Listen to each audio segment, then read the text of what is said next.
दृष्टि आईएएस के audio article programme में आपका स्वागत है। आज का हमारा आर्टिकल द इंडियन एक्सप्रेस में छपे लेख क्राइसिस ऑफ द फ्यूचर और टू पैंडेमिक्स के सम्मिलित सारांश पर आधारित है। इसमें टीम दृष्टि के इनपुट्स भी शामिल हैं। यह ऑडियो आर्टिकल जीएस पेपर 3 के अर्थव्यवस्था खंड से जुड़ा है। तो आइए लेख की शुरुआत करते हैं। भारत पर खाद्य संकट के बादल। हमारे वीडियो अंग्रेजी में देखने के लिए फॉलो करें हमारा ही दूसरा यूट्यूब चैनल दृष्टि आईएएस इंग्लिश। जब दुनिया कोरोना जनित महामारी की गवाह बनी, तब एक साथ कई समस्याओं से घिर गई। रोजगार, शिक्षा, भोजन, व्यापार इत्यादि सभी पर संकट के बादल मंडराने लगे। मौजूदा वक्त में दुनिया के तमाम देश इन संकटों से जूझ रहे हैं और खाद्य सुरक्षा का संकट इनमें सबसे अहम है। आर्थिक तंगी से जूझने के कारण भोजन का संकट साफ तौर पर न केवल दिखता है, बल्कि विश्व खाद्य कार्यक्रम इसकी पुष्टि भी कर चुका है। हाल ही में संयुक्त राष्ट्र की संस्था ने वैश्विक स्तर पर भुखमरी का सामना करने वाले लोगों की संख्या 27 करोड़ हो जाने की आशंका जताई है। लेकिन दूसरी बड़ी चिंता की बात है कि इनमें 12 करोड़ लोग कोरोना महामारी के कारण भुखमरी के चपेट में आएंगे। इससे पहले संयुक्त राष्ट्र द्वारा जारी report the state of food security and nutrition in the world 2020 में इस बाबत चिंता जताई गई थी।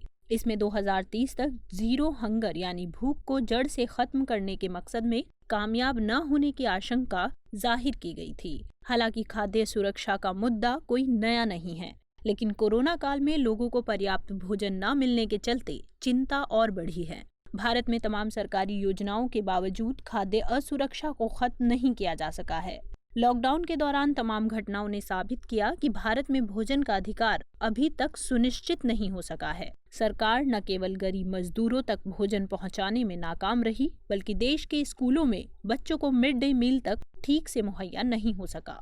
ऐसे में बड़ा सवाल यही होना चाहिए कि खाद्य सुरक्षा अधिनियम गरीबों और जरूरतमंदों के लिए कितना उपयोगी साबित हुआ है। क्या वाकई यह कानून गरीबों को भोजन की गारंटी देता है? एक दूसरा विमर्श यह भी होना चाहिए कि क्या केवल लोगों के पेट भरने पर ही सरकार का ध्यान है या उन्हें पौष्टिक आहार मुहैया कराने पर भी विचार हो रहा है। जिस प्रकार से सरकार खाद्य सुरक्षा मिशन के तहत चुनिंदा खाद्यान्नों का वितरण कर रही है और कुछ खास फसलों पर ही न्यूनतम समर्थन मूल्य देती है, उससे लगता है कि सरकार पौष्टिकता पर कुछ खास ध्यान नहीं दे पा रही है। अगर ऐसा ही रहा तो भारत को निकट भविष्य में खाद्य संकट के साथ साथ बेहतर स्वास्थ्य की कमी का भी सामना करना पड़ सकता है। ऐसे में बड़ा सवाल है कि खाद्य संकट क्या है। तो आइए सबसे पहले जानते हैं कि खाद्य संकट क्या है। सीधे तौर पर कहें तो पौष्टिक और पर्याप्त भोजन तक लोगों की पहुंच सुनिश्चित न होना ही खाद्य संकट है। जब धन अथवा अन्य संसाधनों के अभाव में लोग भुखमरी के शिकार होने लगे तो खाद्य संकट की स्थिति कही जाती है। मौजूदा कोरोना काल में भी यही देखने को मिला है। जब देश और दुनिया में लॉकडाउन का ऐलान हुआ, तब गरीब तबके के लिए भूख सबसे बड़ी चुनौती बनकर सामने आई। भारत में इस समस्या से करोड़ों आबादी को दो चार होना पड़ा। लॉकडाउन के दौरान आर्थिक गतिविधियां ठप पड़ने के कारण मजदूर वर्ग के सामने आर्थिक तंगी खड़ी हुई। लिहाजा भुखमरी जैसी स्थिति से बचने के लिए वे पैदल ही शहरों से गांव की ओर चल पड़े, जिसे पूरी दुनिया ने देखा। हालांकि खाद्य संकट कोई नई बात नहीं है। भुखमरी एक काला सच है जिससे शक्तिशाली देशों से भरपूर यह दुनिया अब तक पार नहीं पा सकी है। ग्लोबल हंगर इंडेक्स जैसी सूची इसी कवायद का हिस्सा है ताकि दुनिया के अलग अलग हिस्सों में भुखमरी का जायजा लिया जा सके। मोटे तौर पर खाद्य संकट को दो भागों में बांटा जाता है। हम अक्सर ही समाचारों में सुनते हैं कि कहीं कहीं लोगों को भरपेट खाना नहीं मिल पाता है या उनके परिवार को राशन मुहैया नहीं हो पाता है। इसे मध्यम स्तरीय खाद्य संकट कहते हैं। इस संकट में लोगों को भोजन की मात्रा एवं गुणवत्ता के साथ भी समझौता करना पड़ता है। दूसरा है गंभीर खाद्य संकट। इस संकट में लोगों को कई दिनों तक भोजन नहीं मिलता है और उन्हें पौष्टिक एवं पर्याप्त आहार उपलब्ध नहीं हो पाता है। लंबे समय तक यही स्थिति बने रहने पर यह भूख की समस्या का रूप धारण कर लेती है। हालिया वर्षों में भूख के कारण होने वाली मौत की खबरें समाचार पत्रों में सुर्खियों में रही हैं। इस प्रकार की मौतें गंभीर खाद्य संकट के कारण ही होती हैं। ऐसे में सवाल है कि खाद्य असुरक्षा बढ़ने के क्या कारण हैं। तो आइए खाद्य असुरक्षा बढ़ने के कारणों को जानते हैं। खाद्य असुरक्षा बढ़ने के कई कारण हैं, लेकिन भारत में खाद्य असुरक्षा की सबसे बड़ी वजह गरीबी है। गरीबी के कारण लोगों को पर्याप्त भोजन नहीं मिल पाता है और न ही उनके लिए पोषण युक्त भोजन सुनिश्चित हो पाता है। मौजूदा कोरोना काल में करोड़ों लोगों को पर्याप्त भोजन न मिलने के पीछे गरीबी ही वजह है। लॉकडाउन के चलते लोगों की आमदनी पर अंकुश लग गया, जिसके कारण लोगों तक खाद्यान्न का पहुंचना सुनिश्चित नहीं हो सका। मौजूदा वक्त में भारत की लगभग 1/4 जनता गरीबी से जूझ रही है। ऐसे में ये आर्थिक कमी के कारण पोषण युक्त भोजन हासिल नहीं कर पाते और कुपोषण के शिकार हो जाते हैं। यही कारण है कि भारत वैश्विक भुखमरी सूचकांक में लगातार पिछड़ता चला जा रहा है। 2019 के सूचकांक में भारत दुनिया भर के 117 देशों में 102वें स्थान पर था। एक आंकड़े के मुताबिक भारत की करीब 19 करोड़ आबादी रोजाना भूखे पेट सोती है। खाद्य सुरक्षा बढ़ने के पीछे एक कारण यह भी है कि भारत में पारंपरिक रूप से गुणवत्तापूर्ण भोजन के स्थान पर अधिक भोजन खाने को महत्व दिया जाता है। यानी लोग संतुलित भोजन के स्थान पर भरपेट अनाज ग्रहण करने पर ज्यादा ध्यान देते हैं। इससे लोगों में प्रोटीन और अन्य पोषक पदार्थों की कमी हो जाती है। एक समस्या योजनाओं के क्रियान्वयन के प्रति सरकारों में प्रतिबद्धता की कमी की भी है। गरीबों की उचित पहचान नहीं हो पाने के कारण वे कई सरकारी योजनाओं का लाभ नहीं उठा पाते और खाद्य असुरक्षा के शिकार हो जाते हैं। गोदामों में पड़े हजारों टन अनाज सड़ जाते हैं, लेकिन जरूरतमंदों तक उसकी पहुंच सुनिश्चित नहीं हो पाती। यह भी एक विडंबना है कि एक तरफ देश में भुखमरी के चलते लोगों की मौत हो जाती है और दूसरी तरफ गोदामों में रखे अनाजों को सड़ने से बचाने के लिए कोई ठोस व्यवस्था नहीं की गई है। फिर सार्वजनिक वितरण प्रणाली जैसे कार्यक्रमों में व्याप्त भ्रष्टाचार भी खाद्य असुरक्षा को बढ़ा रहा है। गौर करने वाली एक और बात यह है कि हमारी सरकार की न्यूनतम समर्थन मूल्य की नीति भी अनाजों के पक्ष में है। सभी खाद्यान्नों पर यह समर्थन न होकर कुछ ही खाद्यान्नों पर है। इससे कृषक प्रोटीन युक्त अनाज के स्थान पर केवल खाद्यान्न की खेती को अधिक महत्व देते हैं, जिससे हमारी खाद्य सुरक्षा प्रभावित होती है। ऐसे में सवाल है कि खाद्य सुरक्षा को सुनिश्चित करने के लिए सरकार के क्या प्रयास हैं। दरअसल खाद्य सुरक्षा को सुनिश्चित करने के लिए सरकार कई प्रकार से प्रयासरत है। इनमें 2013 में बना राष्ट्रीय खाद्य सुरक्षा अधिनियम सबसे अहम है। दरअसल यह कानून गरीबों को भोजन का अधिकार देने वाला कानून है। इसके जरिए जनता को खाद्य और पोषण सुरक्षा सुनिश्चित की जाती है। खाद्य सुरक्षा कानून का खास जोर गरीब से गरीब व्यक्ति, महिलाओं और बच्चों की जरूरतें पूरी करने पर है। इस कानून के तहत सार्वजनिक वितरण प्रणाली के जरिए गरीबों को 2 रुपए प्रति किलो गेहूं और 3 रुपए प्रति किलो चावल देने की व्यवस्था की गई है।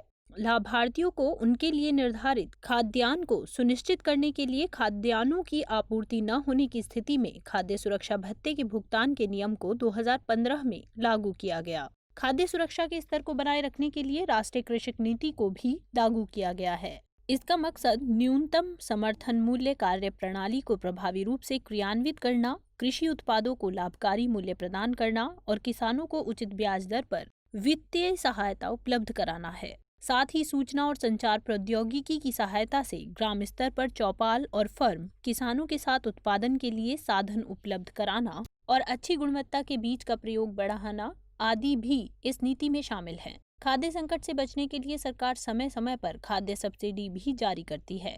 इसके अलावा खाद्य सुरक्षा की कल्पना को साकार करने के लिए राष्ट्रीय वर्षा पोषित क्षेत्र प्राधिकरण की स्थापना की गई। इसका मकसद खाद्य सुरक्षा की स्थिति बरकरार रखने के लिए वर्षा पोषित क्षेत्रों की समस्या पर पूरा ध्यान देना और भूमिहीन और छोटे किसानों से संबंधित समस्याओं पर भी ध्यान केंद्रित करना है, जिससे खाद्यान्न उत्पादन में कमी न हो। ऐसे में सवाल है कि खाद्य सुरक्षा सुनिश्चित करने के लिए क्या क्या कदम उठाए जाने चाहिए। जहां तक महामारी में खाद्य सुरक्षा को सुनिश्चित करने का सवाल है, तो इसमें नुकसान को कम करने और उपलब्ध उत्पादों की गुणवत्ता में सुधार करने के लिए अपनी दक्षता में सुधार करना एक उपाय हो सकता है। इसमें उत्पादकों के समीप संग्रह केंद्रों की पहचान करनी चाहिए ताकि नुकसान को कम किया जा सके। लेकिन खाद्य सुरक्षा को सुनिश्चित करने की दिशा में सबसे अहम कोशिश गरीबी को कम करने की होनी चाहिए। इसके लिए जरूरी है कि सरकार रोजगार सृजन के उपायों पर जोर दे। पारिवारिक आर्थिक तंगी को दूर करना सरकार की प्राथमिकता हो ताकि लोग पौष्टिक आहार ले सके। रोजगार के अलावा एक तात्कालिक उपाय यह हो सकता है कि इस महामारी में सरकार गरीबों को पर्याप्त धनराशि दे, जिससे लोग पर्याप्त भोजन कर सके। हालांकि सरकार ने प्रधानमंत्री गरीब कल्याण पैकेज के तहत गरीबों के खाते में जरूर पैसे जमा कराए, लेकिन बढ़ती महंगाई को देखते हुए उनमें और वृद्धि की जरूरत है। गौर करने वाली बात यह भी है कि राष्ट्रीय खाद्य सुरक्षा अधिनियम के तहत कुछ ही खाद्य उत्पादों का वितरण किया जाता है। इसमें अमूमन चावल, गेहूं और मोटे अनाज बांटे जाते हैं। पेट भरने मात्र के लिए ये अनाज तो पर्याप्त हैं, लेकिन पौष्टिकता के नजरिए से ये नाकाफी हैं। लिहाजा इसमें निर्धारित अनाज के अलावा बाजरा, दाल, चीनी व तेल जैसे अन्य खाद्य उत्पादों को भी शामिल करना चाहिए ताकि लोगों के भोजन में पौष्टिकता सुनिश्चित हो सके।